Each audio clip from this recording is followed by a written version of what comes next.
Mga kabayan, hinahanap niyo ba ako sa Facebook? Narito ang Facebook page ko. Mga kabayan, kung interesado rin kayo makakuha ng mga medalyon, bracelet pang proteksyon, pampaswerte, pang kalusugan, diyan ako namimigay sa ating Facebook. Basta mag-follow lang kayo, antayin nyo yung mga post kung paano makakasali sa raffle kasi nagbibigay din ako ng cash prize, mga pangbigas, yan. Basta naka-follow kayo sa ating Facebook page, sundin nyo lang kung anong kailangan doon sa post. Follow na mga kabayan.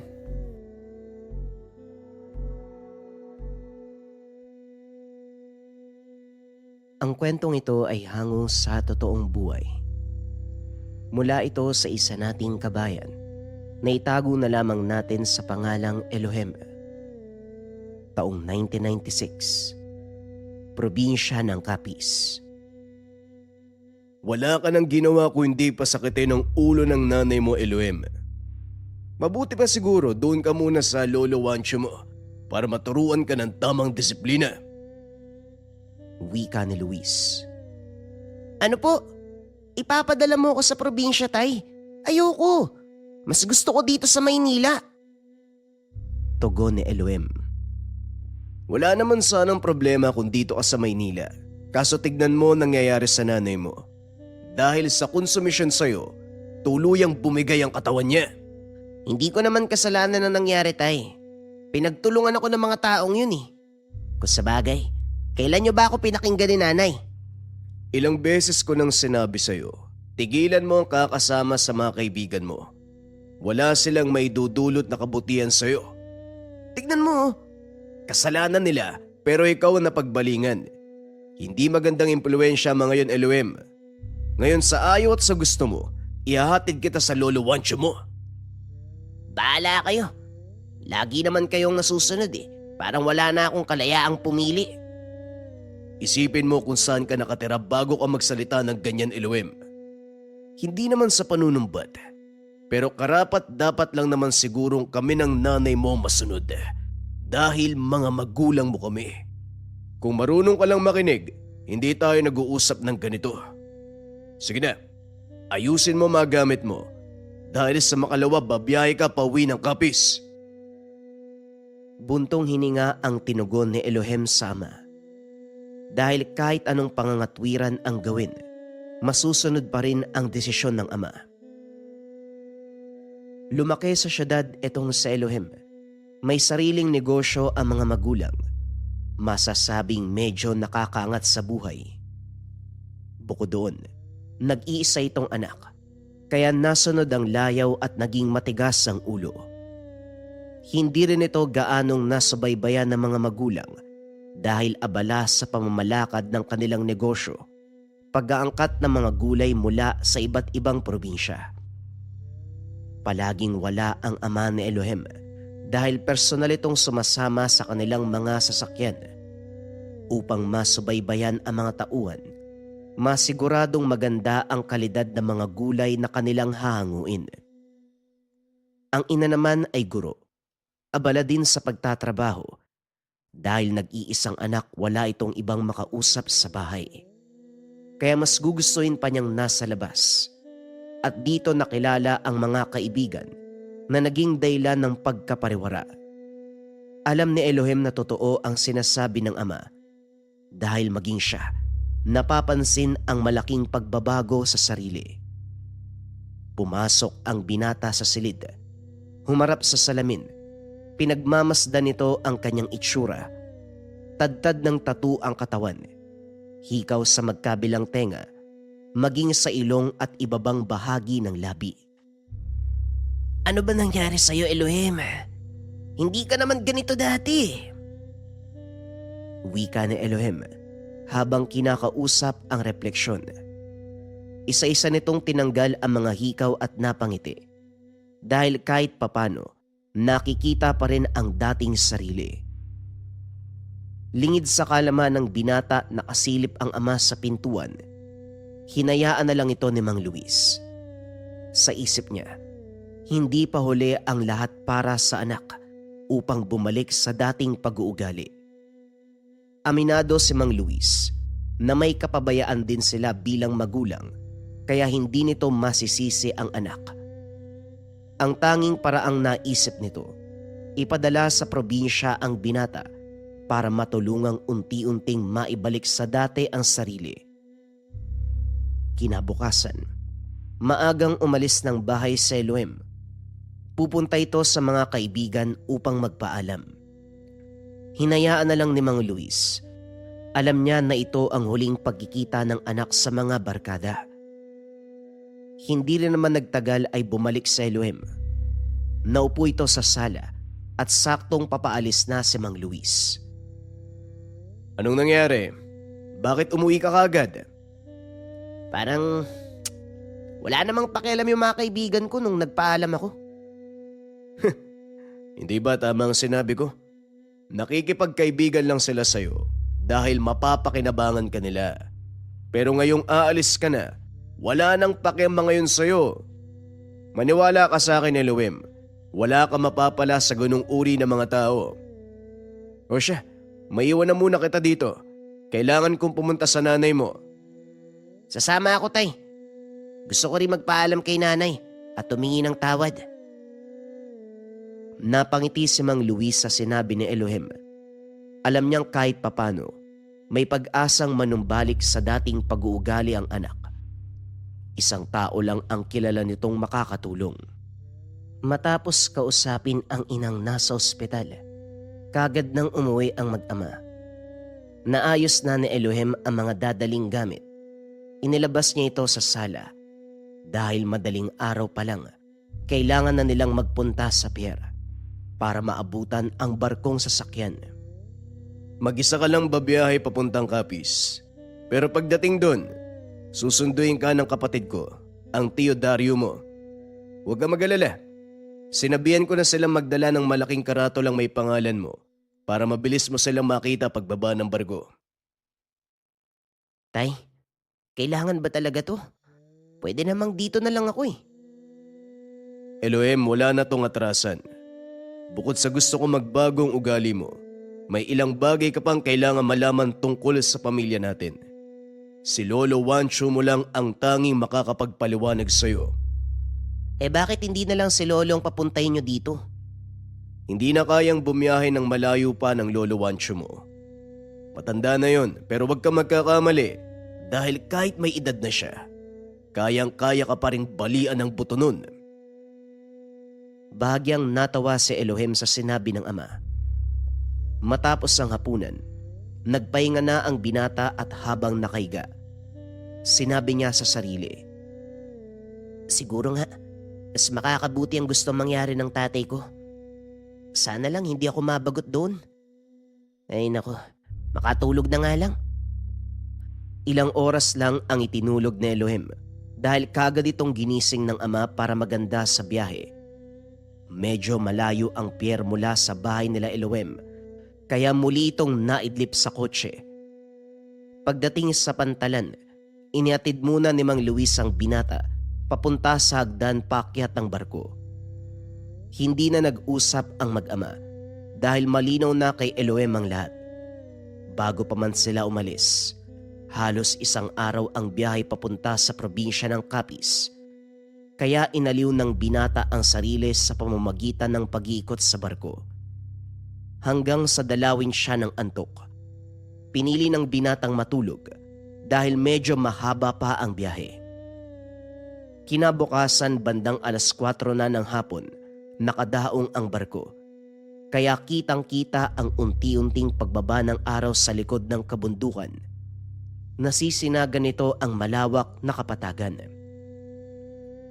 Namangha si Elohim sa mga nakitang tanawin. Ni minsan, hindi pa ito nasilayan sa syudad. Pababa na ang binata sa endamyo ng barko. Nang matanaw nito ang isang lalaking may hawak sa malaking karatula kung saan nakasulat ang kanyang pangalan. Alam ng binata, ito ang susundo sa kanya.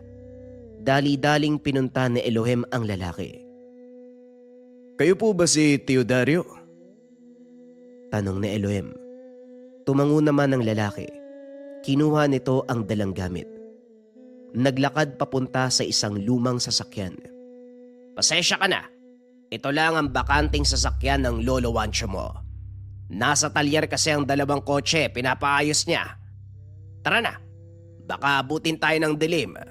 Mabato pa naman ang daan papunta sa bahay ng lolo mo at isa pa, medyo malabo ang ilaw ng sasakyan. Wika ni Dario, nakababatang kapatid ng ama.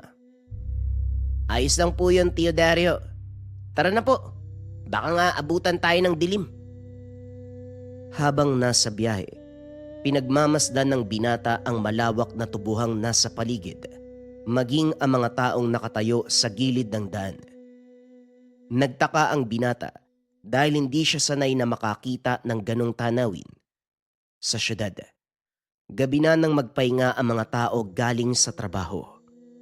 Dito sa probinsya, ang karaniwang pagtatapos ng araw ay alas 5 ng hapon. Kaya nakikita mo ang mga taong yan na nakatambay. Nagpapahinga na sila mula sa maghapong pagkayod. Sa syudad po kasi ganitong oras.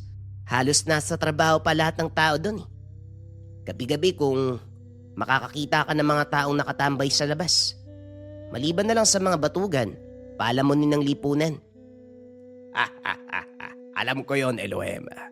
Minsan na ako nagtrabaho sa syudad. Mas nakakapagod pala ang buhay doon, ano? Pero paano niyo po nasabi? Sa syudad, halos lahat binibili. Wala kang makikitang libre. Kaya ako nasabing nakakapagod ang buhay doon. Dahil sa tuwing sisweldo ka, sakto lang na pambayad sa mga pagkakautangan mo. Kung sa bagay, tama po kayo, Tiyo. Nakakapagod kang maramdaman na dadaan lang sa palad mo ang pinaghirapang pera. Hindi gaya dito.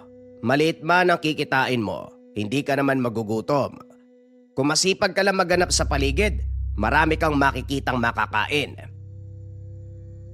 Habang nagsasalita si Dario, napansin naman ni Elohim ang isang matandang babae. Mabagal ang takbo ng sasakyan dahil mabato sa bahagi ng daan na iyon. Kaya kitang-kita niya na sinusundan sila ng tingin ng matanda. Tiyo, kilala mo ba yung matandang yan? Ha? Saang matanda? Ano ang itsura? Ayun oh, nalampasan na natin eh. Pero nakatitig pa rin siya. Parang may kung anong binubulong sa hangin. Napatingin si Dario sa salamin. Nakita nga nito ang sinasabi ni Elohim. Wag mo na lang pagtuunan ng pansin ang matandang yan. Ayon sa mga taga dito, nasiraan siya ng isip simula nang mamatay ang nag-iisang anak at apo. Ano naman pong kinamatay, Tiyo? Walang nakapagsabi. Pero binibintang ang pagkamatay ng anak niya at tapos sa mga sigbin. Sigbin. Naniniwala po kayo sa mga ganon? Naku, Tiyo, hindi po totoo yun. Huwag kang papakasigurado, Iyo. Masyadong maiwaga ang mundong ito. Lalo na ang madidilim na sulok ng kagubatan. Hindi po talaga ako naniniwala sa mga ganyan, Tiyo. At isa pa, kung sakaling totoo man sila, imposibleng makarating sila sa syudad. Napangiti na lang si Dario sa sinabi ng pamangkin dahil wala itong kaalam-alam sa totoong pagkakakilanlan ng pinagmulang angkan. Maya-maya pa, narating nila ang tahanan ni Lolo Wancho. Pagbaba ng sasakyan, kagad silang sinalubong ng dalawa pang binata. Mabuti naman maaga kayong nakauwi, Tay. Ito na ba si Elohim? Oo, Eman. Yan ang pinsan mong si Elohim. At ito naman ang anak kong si Eman. Yung isa pang pinsan mo, si Kiko. Anak naman siya ng mas nakababata naming kapatid na si Dolores. Kumusta naman, Manong Elohim? Lagi po kayo nababahagi ni nanay sa akin. Tara po, dalhin ko na mga gamit niyo sa loob. Siguro sa akin ay iba, Kiko, mabigat yan. Hindi mo kakayanin mag-isa. Natuwa sa Elohim dahil napag-alaman niya halos kasing edad lang ang mga pinsan. Habang paakyat ng bahay, napansin ng binata ang napakalawak na silong ng bahay. Sinasakop nito ang kabuuan ng estruktura. Nagtaka ang binata kung para saan ito dahil wala namang ibang nakalagay kundi ang 6 na malalaking tapayan. Nakakalat pa ito sa 6 na haliging nagsisilbing pundasyon ng tahanan. Kung hindi nyo na itatanong, nag-aaral sa kolehiyo itong si Elohim sa kursong arkitektura. Noon pa man hilig na nito ang gumuhit, gumawa ng mga disenyo ng bahay at iba pang gusali. Sa edad na 14, dinisenyo nito ang mismong bahay na tinitirhan nila sa Maynila.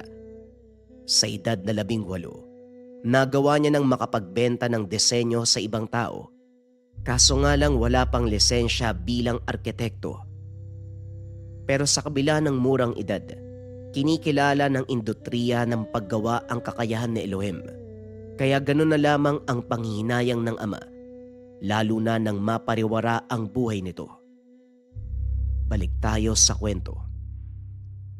Tio Dario, bakit napakalawak ng silong? Para saan niyang 6 na tapayang nakatayo sa bawat taligi? Arkitekto ka nga talaga, no? Sayang lang. Napabayaan mo daw ang pag-aaral mo sabi ni Manong Luis. Medyo napabarkada po. Pero maiba ko, bakit po ganyan yung disenyo ng bahay ni Lolo? Maraming dahilan, Elohim. At Lolo Wancho mo lang ang makakapagpaliwanag. Halika na, nag-aantay siya sa sala. Pagkarating sa sala ng bahay, nanlaki ang mga mata ni Elohim nang makita ang kakaibang disenyo ng sala. Kilala niya ang disenyong ito. Ito ang pinakauna niyang iginuhit nung nagsisimula pa lang siyang mag-aral sa kolehiyo. Disenyo ko to Sinong nagpagawa ng bahay na to? Maya-maya pa bumukas ang pinto ng isa sa mga silid. Lumabas ang isang matanda. Maligayang pagdating sa iyong tahanan, Elohim. Mabuti naman at nakilala mo pa ang guhit mong disenyo. Ilang taon na rin ang nakalipas, may dumating na sulat galing Maynila. At ang laman nito, ang mismong disenyong iginuhit mo. Galing ang sulat na yon sa tatay mo. Lolo Wancho? Mano po? Kawaan ka ng Diyos. Totoo nga ang sinabi ng tatay mo. Para ka ngang burdadong katsa. Ano ba ginawa mo sa sarili mo? Medyo napabayaan ko nga po ang sarili. Pati po yung pag-aaral ko. Napasama sa hindi magandang impluensya. Kaya ka ba nandito? Parang gano'n na nga po ang sabi kasi ni tatay. Kayo daw po makakapagtuwid sa baluktot kong utak. Mukha namang alam mo ang pagkakamali mo. Wala na sigurong dapat ituwid. Ang kailangang ituro sa'yo kung paanong pahalagahan ng buhay. O siya, alam kong gutom kayo mula sa biyahe. Man, Kiko, kayo nang magdala ng gamit ng pinsan nyo sa bago niyang silid. Tapos, sumunod din kayo sa pagkainan nang sabay-sabay na tayo makapaghapunan. Habang naghahapunan, pinagmamasdan ni Elohim ang matanda. Napagtanto nito, kamukha ng Lolo Wancho niya ang ama. Lo, magkamukha po talaga kayo ni tatay Puti na nga lang ang buhok mo. Tama ka. Yan din ang sinasabi ng iba. Ikaw naman, kamukha mo ang nanay mo. Pero may pagkakahawig ka pa din sa tatay mo. O siya, bilisan mo nang kumain nang makapagpahinga na. Pansin ko din po, Lo. 6:00 pa lang ng hapon wala nang lumalabas. Samantalang doon sa Maynila, hating gabi na may mga kabataan pang pag-aala-gala. Iba ang panganib na dala ng dilim dito sa probinsya, Elohim. Masyado nang nabulabog ang syudad. Ang katahimikan ng gabi dito sa probinsya natin may dalang panganib. Panganib? Gaya ng ano, Lolo? May mga nilalang na nagkukubli sa dilim ng gabi. Nag-aantay ng tamang pagkakataon upang umatake. Ibig niyong sabihin, maraming masamang loob sa lugar na to? Hindi sila tao, Apo. Sa ngayon, hindi mo pa lubusang mauunawaan ang mga sinasabi ko. Pero sa paglipas ng panahon, habang nagtatagal ka dito, umaasa ako na mauunawaan mo din ang lahat. Pag-uusap ng dalawa.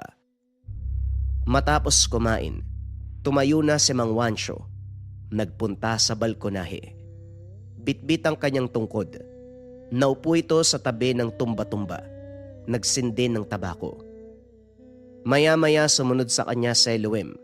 Naupo ito sa katabing bangkuan. Nakatingin sa malayo si Mang Juancho na tila may kung anong iniisip.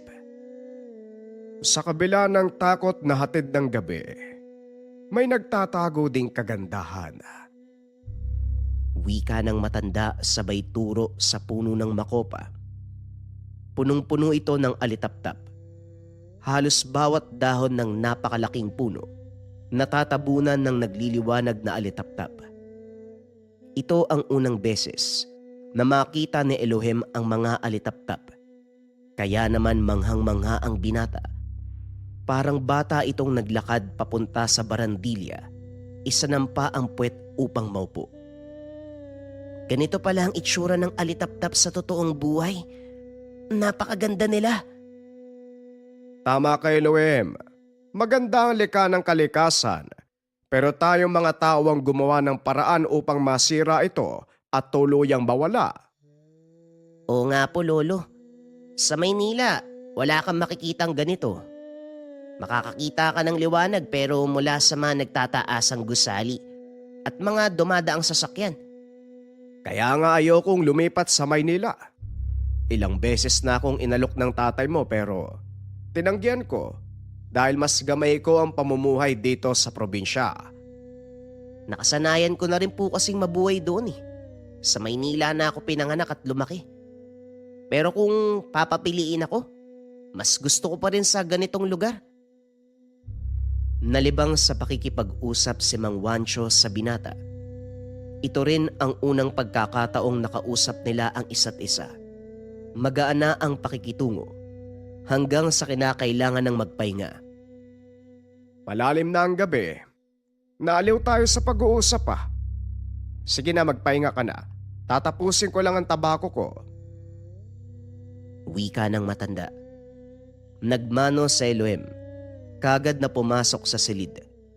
Pagbukas nito ng ilaw, may kung anong itim na nilalang na biglang tumalon palabas ng bintana. Nagulat ang binata kaya napasigaw, dahilan para mapukaw ang atensyon ni Dario. Dali-daling tumakbo papunta sa silid ni Elohim. Oh, anong nangyari? Hindi ko alam pero parang may pusa nang galing dito sa loob ng kwarto eh. Pusa? Bakit? Ano bang nakita mo? Itim na imahe lang, Tio Dario. Hindi ako sigurado kung anong uri ng hayop. Pero ayos na ho. Nagulat lang ako. Ganun ba? Oo siya, matulog ka na. Malalim na ang gabi. Hindi naman ito gaanong binigyang pansin ni Elohim sa pag-aakalang ordinaryong hayop lang ang lumabas mula sa silid. Habang nakaiga ang binata, napatingin ito sa kisame dahil may mga mahihinang kaluskos na nagmumula doon. Ganito ba talaga dito sa probinsya? Hindi ka nga makakarinig ng ingay ng sasakyan. Hindi ka din naman papatalugi ng katahimikan. Dali-dali itong bumangon. Kinuha sa bagang Walkman, isinalpak sa tenga. Sa ganung paraan kahit papano, nawala ang nakakabinging katahimikan ng gabi. Ilang sandali pa tuluyan ang nakatulog ang binata. Kinabukasan, malakas na tilaok ng manok ang gumising kay Elohim. Hindi to sanay sa ganong senaryo, kaya napasigaw ang binata. Dali-dali namang bumukas ang pintuan. Pumasok ang isang babae na nasa edad 50. Bakit anak? Anong nangyarit napasigaw ka? Ano ang ingay yun? Bakit ang lakas naman? Yung tilaok ng manok. Wala bang ganun sa Maynila? Yan ang panggising namin dito. Hudyat na magsisimula na ang araw sa pagtilaok ng manok. Tumingin si Elohim sa bintana. Napansin nito ang unti-unting pagguhit ng liwanag mula sa papasikat na araw. Napangiti ang binata at sinabi sa sarili, ito ang unang yugto sa bagong buhay. Nilingon nito ang babaeng pumasok sa silid. Nagpakilala. Ako po pala si Elohim, anak ni Manoy Luis. Ikinagagala kitang makilala. Ako ang Tia Marieta mo. Pinsan ko ang iyong ama. Ako ang tagaluto ng Lolo Wancho mo. O siya, handa ng almusal, halika na. Lumabas si Aling Marieta sa silid. Nagtungo sa kusina. Sumunod naman sa Elohim.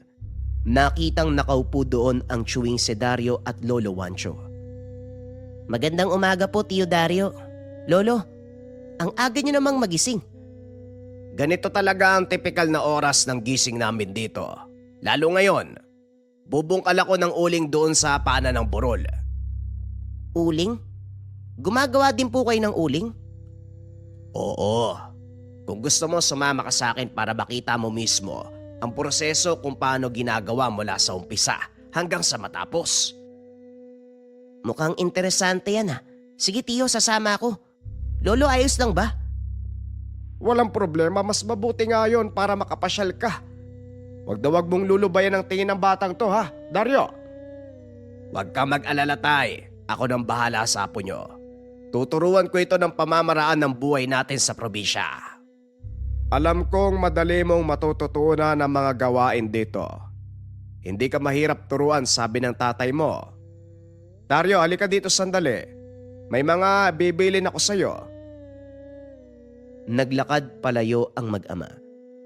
Habang si Elohim naman, naiwan sa lilim ng punong mangga. Nakatingin sa malayo ang binata habang ang dalawang nakakatanda ay nag-uusap. Alam ko ang iniisip mo, Tay. Pero huwag kang mag-alala. Walang gagalaw kay Elohim dito. Lalo kapag nalaman nilang apo mo siya. Yun na nga ang kinakatakot ko. Alam mong maraming galit sa akin na gagawin ang lahat para makaganti lang. Kaya mag-iingat ka pa din. Huwag magpakampante. Alam ko, Tay, huwag kang mag-alala. Sigurado namang may nakasunod sa amin na isa sa mga alaga mo.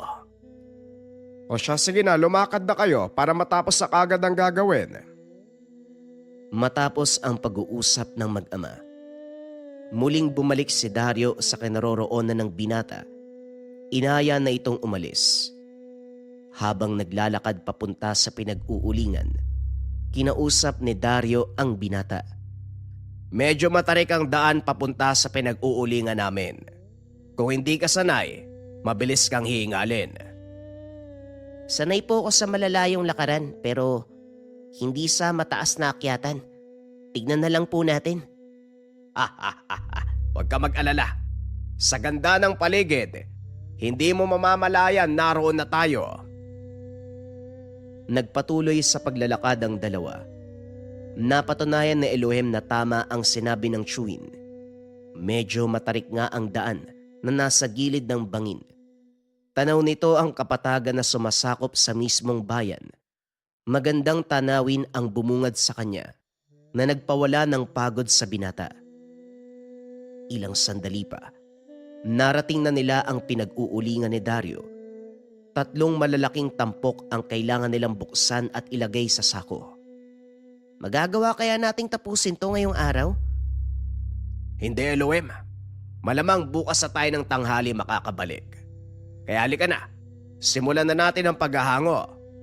Ako magbubungkal. Punuin mo sa isang sulok ang uling na makukuha ko. Pero bago ako magsimula, kumuha muna tayo ng tubig sa sapa. Kailangan may nakahanda kung sakaling may baga pa ang uling na hahanguin. Matapos mag-igib ng tubig, nagsimula ng magukay si Dario. Ramdam ni Elohim ang mainit na singaw mula sa tambak ng mga uling.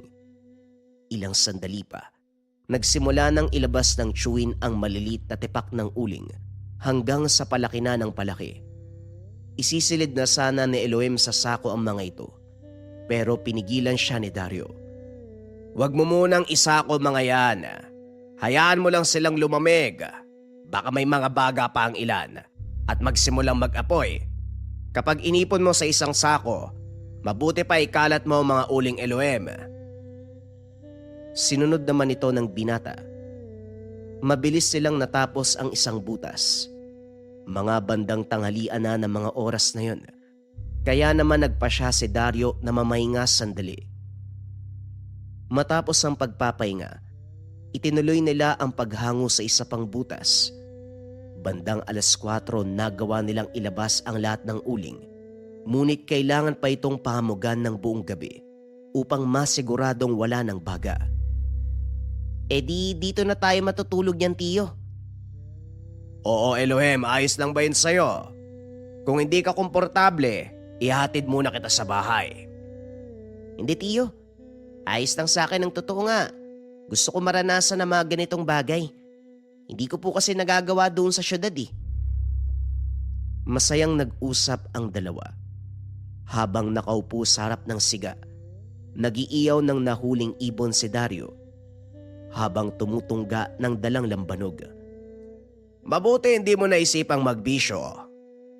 Hindi po, Tiyo. Alam ko kasing makakasama sa kalusugan. Napahinto sa pag-uusap ang dalawa. Nakarinig si Dario ng kaluskos. Sinundan pa ito ng angil na tila nagmula sa isang malaking baboy. Narinig din ito ni Elohim, kaya kagad tumayo upang ilawan ang paligid. Mga baboy ramo lang yan. Huwag mong pansinin. Hayaan mo lang sila. Hindi naman sasalakay ang mga yan lalo pat nasa tapat tayo ng siga. Muling naupo si Elohim. Nagpatuloy sa pakikipag-usap. Hanggang sa dalawi na ng antok. Inaantok na po ako, Tiyo. Pwede na ba ako matulog? Oo, pero maging alerto ka. Pag sinabi kong gumising, gising ka agad. Bakit naman po? Basta kapag nandito ka sa labas, kailangan mo maging alerto. Hindi mo alam kung anong panganib ang umaaligid sa'yo. Hindi na nagtanong pa si Elohim. Sa isip nito, sasakyan na lang niya ang sinabi ng chewin dahil medyo lasing na ito.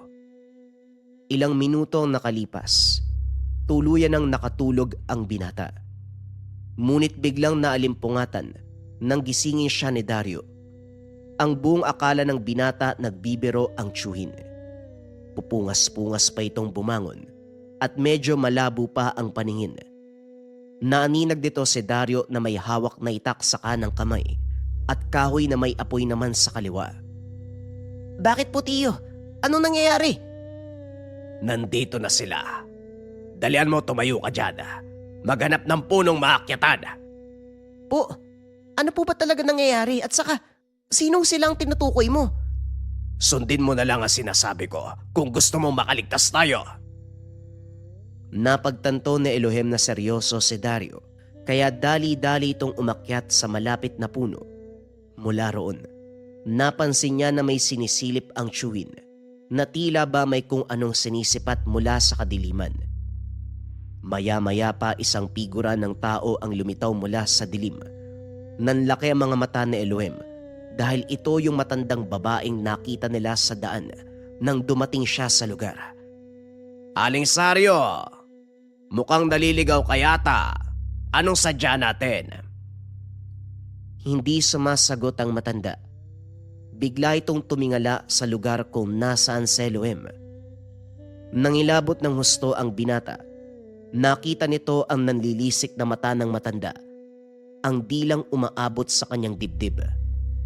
Tiyo, hindi ba siya yung baliw na nakita natin sa daan nung nakaraang araw? Bakit siya nandito? At saka anong kailangan niya? Ikaw ang pakay ng matandang yan at hindi siya baliw. Aswang siya, Elohim. Hindi siya nag-iisa, kaya manatili kang alerto. Maya-maya pa naglabasa naman ang iba pang figurang nakatago sa puno. Sa tansya ni Elohim, 6 na katao ang naroon, maliban sa matanda. Dario, isuko mo na lang ang binatang dayo sa amin. Hindi mo rin naman siya kayang ipagtanggol. Sinasabi ko na sa inyo, Tandang Saryo. Nagkakamali kayo ng bibiktimahin. Hanggat hindi pa uli ang lahat, umalis na kayo. Sinong tinatakot mo? Hindi mo ba nakikita kung ilan kaming narito?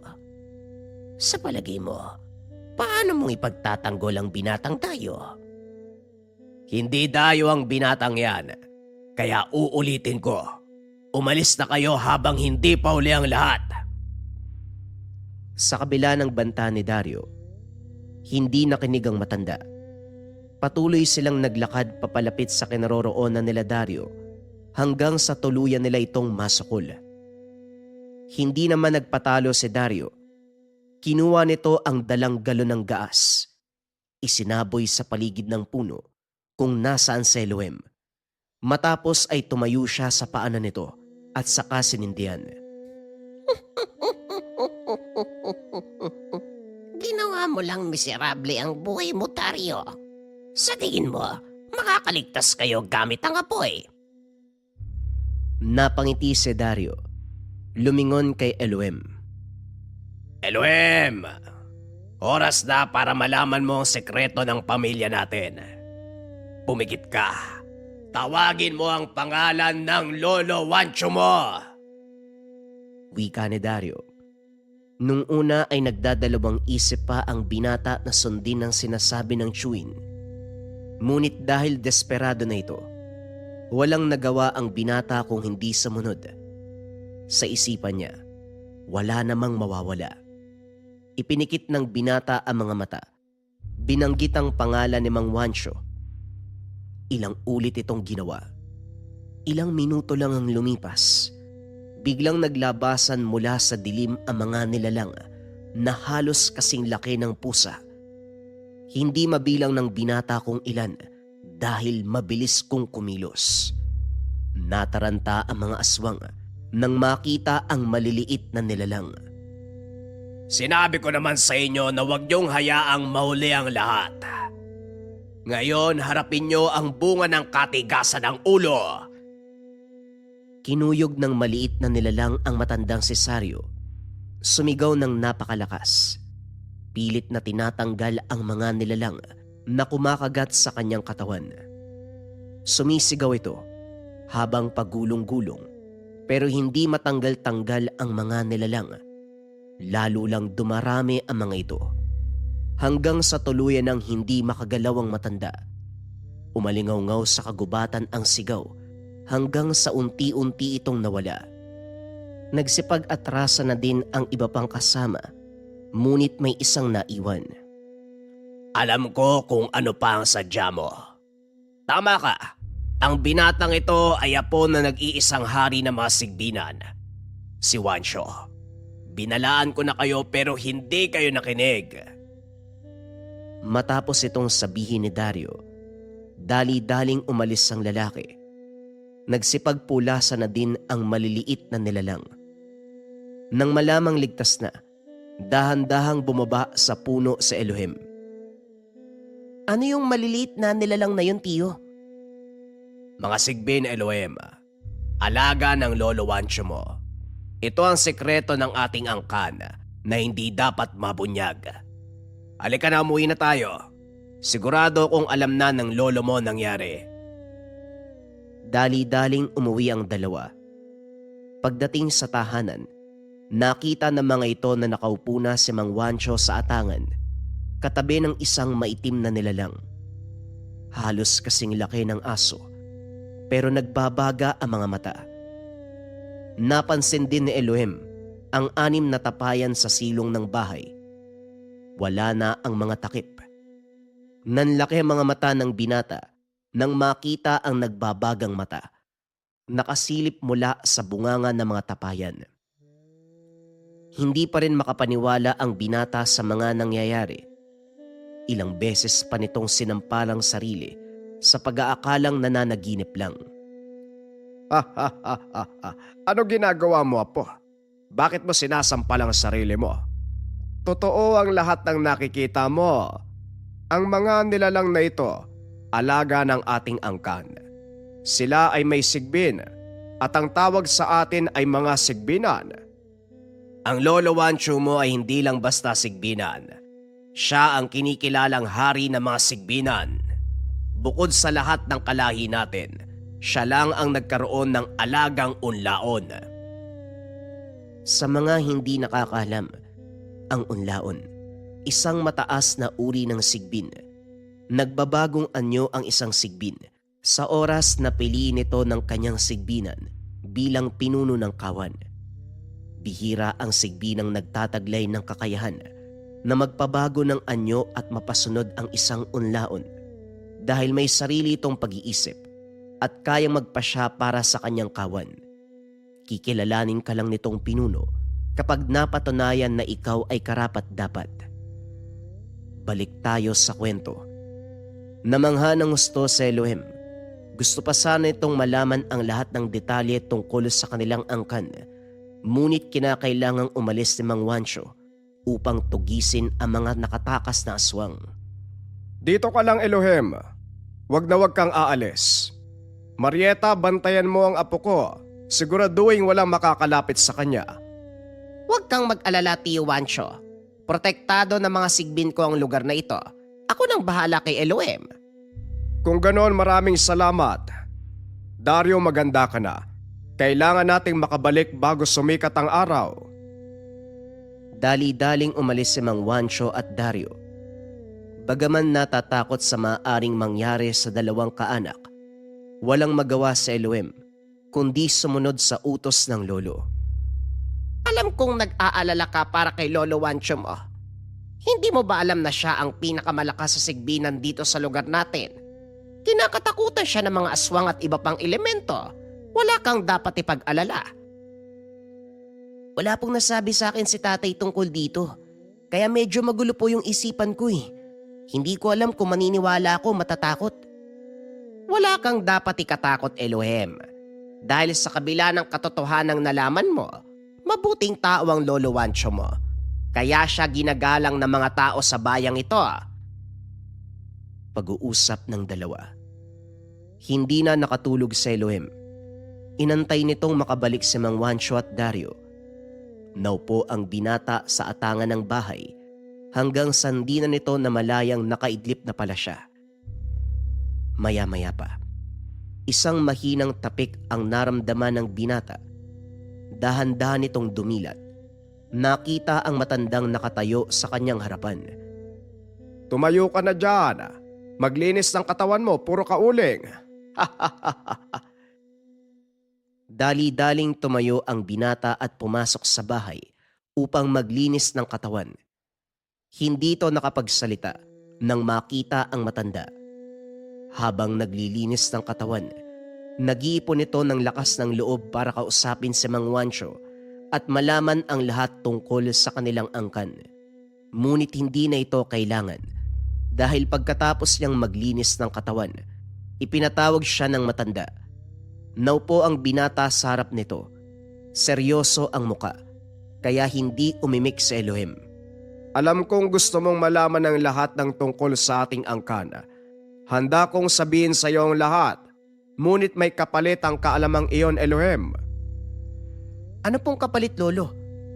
Ikaw ang papalit sa akin bilang haring sigbinan. Pero hindi ito sapilitan. Kung hindi mo tatanggapin ang pagiging kapalit ko, hindi mo na rin kailangan pang malaman ng ating kasaysayan. Sapat nang malaman mo na tayo ay mula sa angkan ng mga sigbinan. Napaisip ang binata dahil kaakibat ng pagtanggap niya ng alok ni Mang Wancho, tuluyang magbabago ang buhay. Maaari ko bang pag-isipan muna mga sinabi niyo? Masyadong biglaan. Hindi ko kaya magpasya ng kaagad-agad, Lolo. Lalo pat maaaring magbago ng tuluyan yung buhay ko eh. Malaya kang pag-isipan ng lahat, apo. Hindi nga naman basta-bastang responsibilidad ang ipapasa ko. Sige na, maganda ka na. Ipapatid na kita sa pantalan. Sa oras na makapagpasya kang saluhin ang aking katungkulan, maaari kang bumalik dito at sabihin sa akin ang iyong pasya. Sinunod ni Elohim ang payo ng matanda. Muli itong bumalik sa Maynila. Ngunit ilang linggo lang ang nakalipas. bumalik siya sa probinsya. Sa kasamaang palad, pagdating ng binata wala na si Lolo Wancho. Nagtanong ang binata kung sino ang sumalo ng pagiging haring mga sigbinan. Wala kina Dario at Aling Marieta ang sumagot. Ngunit isang kaanak nila ang kumausap kay Elohim. Ayon dito, dinala ni Mang Wancho ang mutya. Wala itong pinagpasahan ng katungkulan. Ang mga sigbin ay pinalaya. Nangangahulugan na tapos na ang angkan ng mga sigbinan sa matanda. Matapos ang libing, nagpa siya sa Elohim na bumalik ng Maynila. Ngunit bago pa man ito umalis, isang sulat ang binigay sa kanya ni Dario. Binigo mo ang kaisa-isang pangarap ng Lolo Wancho mo. Ang buong akala ng matanda ay tatanggapin mo ang pamana. Pero hindi kita masisisi. Ito ang huling habilin niya bago mamatay. Hindi na muna binasa ni Elohim ang sulat dahil bigla itong nalungkot sa sinabi ng Shuin. Ilang taon pa ang lumipas. Muling nakita ni Elohim ang sobre. Sa pagkakataong ito binuksan niya ang sulat ni Mang Wancho. Nakasaad dito ang pamamaalam ng matanda at mga payo. Kalakip ng sulat ang isa pang disenyo ng bahay. Natatanda ni Elohim ang bagay na ito dahil siya mismo ang gumuhit nung bata pa siya. Kasama din sa sulat ang dahilan kung bakit ginusto na lang ni Mang Wancho na tapusin ang kanilang henerasyon. Ito ay sa kadahilanan. Gustong mamuhay ng normal ang mga susunod na saling lahi. Sa paglipas ng mga taon, naging alamat na lamang ang kwento ng haring sigbinan sa kanilang angkan. Bawat henerasyon, patuloy itong pinapasa sa mga kalahi. May mga nanghihinayang dahil sa naganap, pero mas marami ang nagpapasalamat dahil sa ginawang pagpapasya ni Lolo Wancho. Binigyan niya ng normal na buhay ang mga kaanak. Hindi niya ipinasa ang mabigat na tungkulin na kailangang gampanan ng isang hari ng mga sigbinan. May mga pagkakataon ba na pakiramdam mo kabayan, napapagod ka kahit wala ka namang ginagawa? Or yung tipong kumpleto naman yung tulog mo, pero pagkagising mo sobrang bigat pa rin ang pakiramdam. Parang may mabigat na enerhiya na umihila sa tahanan, may mabigat na enerhiya sa paligid, sa negosyo, kwarto, sala, o kung saan ka madalas tumatambay kabayan. Hindi lahat ng dumi kabayan nakikita ng pisikal na mata. Hindi dapat malinis lang ang pisikal na espasyo, hanggang espiritual dapat kiniklens yan. Ang insenso candle for cleansing mula sa Lika Merchandise ay espesyal na kandila na ginawa upang magbigay ng liwanag sa espasyo na ating ginagalawan. Insenso candle for cleansing, pang-cleanse ng lugar, pang-taboy ng negative energy para maganda ang pasok ng swerte at iwas sakit na bunga ng negative energy. Sa isang sindilang kabayan, gumagaan ang kapaligiran, lumilinis ang espasyo, nagiging mahimbing ang pagtulog sa gabi. Ito ay mainam na gamitin pang-cleanse na mga lugar kung saan natin nararamdaman ang negatibong enerhiya. Kung interesado ka kabayan, kailangan lang tong sindihan sa umaga at gabi. May yellow basket dito sa baba or pwede mong i-visit ang shop ng Lika Merchandise Incenso Candle for Cleansing.